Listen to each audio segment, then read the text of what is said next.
I'm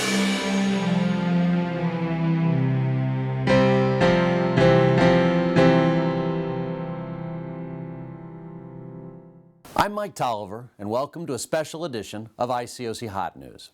While many of us are blessed to live in stable countries, there are others who face danger every day. Today we're going to Mexico, Haiti, and the Ivory Coast. We'll talk to brothers and sisters that are facing incredible challenges with a hero's heart. Let's take a closer look at disciples in danger.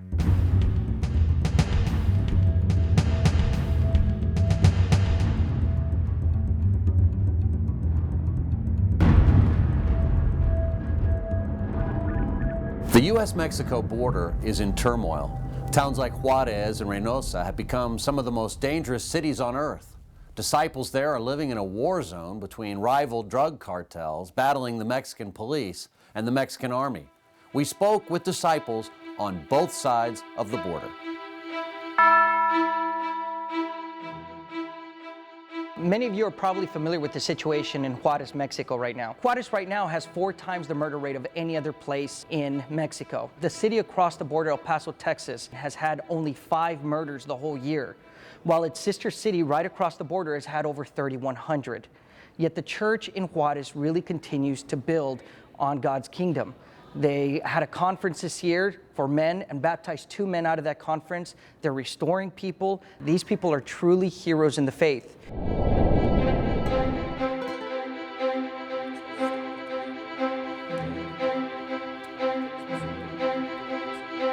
Estoy estudiando la Biblia con 2 policías y pues ha sido difícil la situación con ellos porque ellos son como están expuestos a que la gente que se dedica a hacer lo malo pues los mate y nosotros estamos en medio de ellos, pero ellos quieren estudiar la Biblia, entonces nos hace movernos y decir, pues nosotros necesitamos pelear por sus vidas.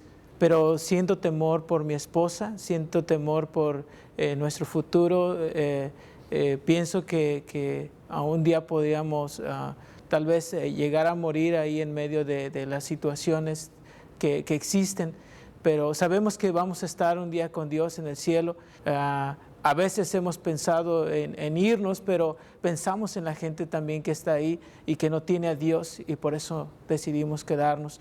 Sí tenemos temores, pero tenemos también una esperanza.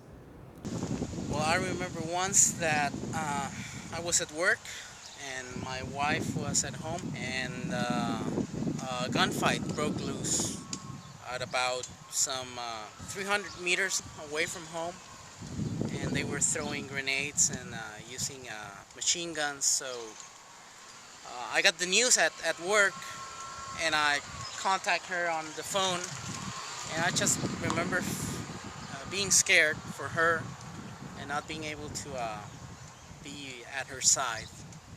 Basically, that's the worst thing that has happened. Tenemos en Ciudad Juárez una gran visión porque la iglesia siga creciendo en los diferentes ministerios que están ahorita formados. Estamos buscando crecer dentro de las universidades, estamos buscando crecer en el ministerio de los solteros, así como también en los casados. Estamos muy animados porque Dios ha puesto una visión, no solamente en mí, sino en cada uno de los hermanos que están ahí en la ciudad.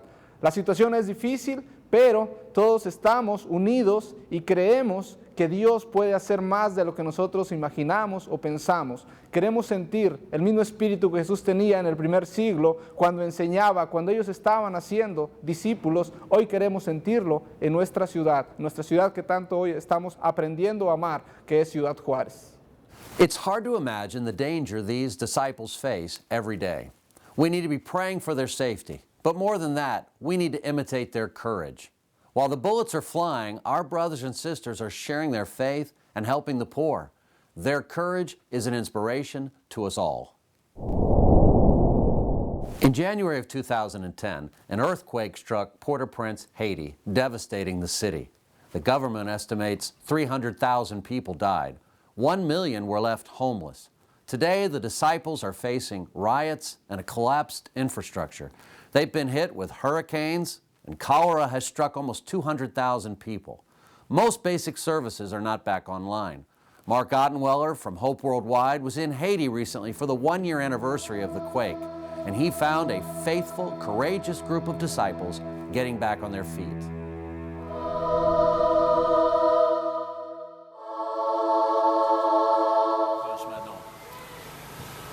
Port-au-Prince maintenant, je dirais que c'est difficile. On n'est pas certain pour l'avenir parce qu'avec les troubles politiques qu'il y avait, c'est pas facile.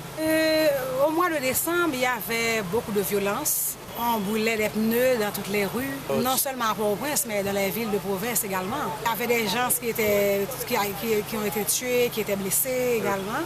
Les gens ont détruit les business, les gens ont tué d'autres personnes. Donc, c'était une situation vraiment difficile. Parfois, on était obligé de ne pas avoir de service pour ne pas exposer les disciples dans les rues.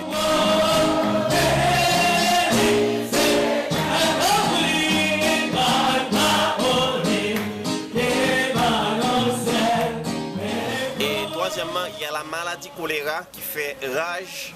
C'est encore plus difficile car aujourd'hui, il y a plus de 2500 personnes qui sont déjà mortes avec le choléra.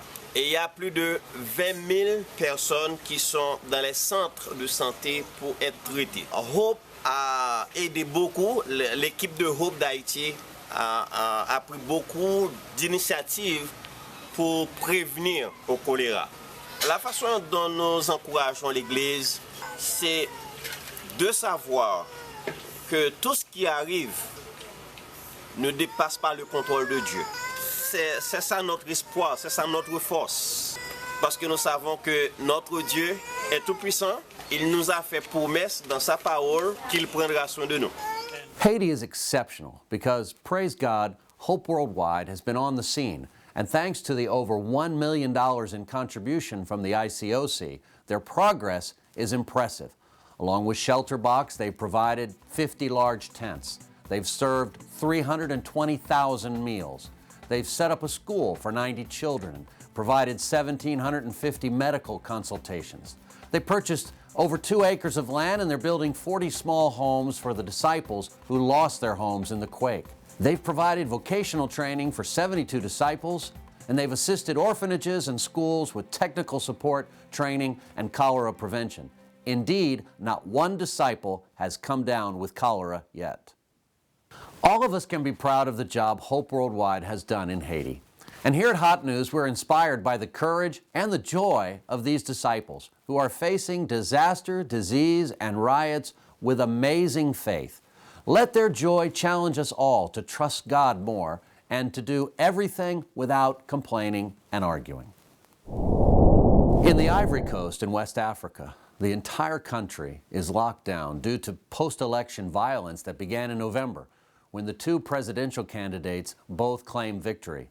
Both appointed a cabinet and set up government. Now both men refuse to back down. The UN has 12,000 troops in Abidjan trying to keep peace between the two sides. But as we wrap up this video, the situation is deteriorating rapidly. The 1,950 disciples are in great danger. Fighting is going on in Abidjan and several other Ivorian cities. Ivorians are now streaming across the borders into Liberia and Ghana. Stores and banks are closed. There is no money and no food.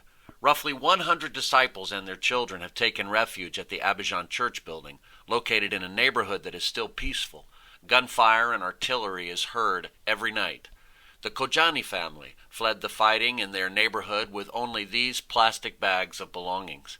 And the same with the Mandu family. Stray bullets were coming into their home. They walked for 3 hours to escape the intense firefight. These bags are all that they have.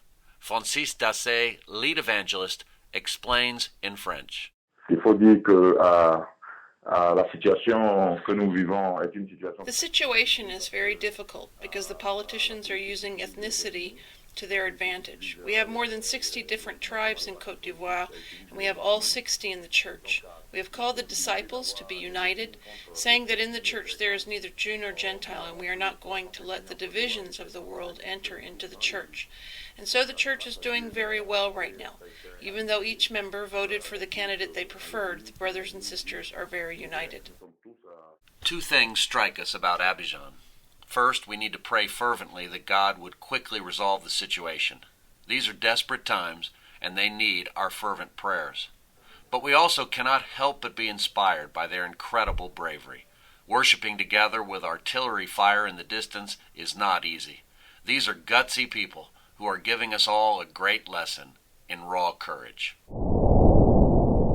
These disciples in Mexico, Haiti, and the Ivory Coast are an inspiration. Facing extreme crime or natural disaster or political upheaval, they have faced their cities each day with faith, joy, and courage. Their love for one another and their love for the lost stands out. Let us all be praying for them, but let us also be learning from them as well. We'll be keeping you posted at ICOC Hot News and Disciples Today. God bless.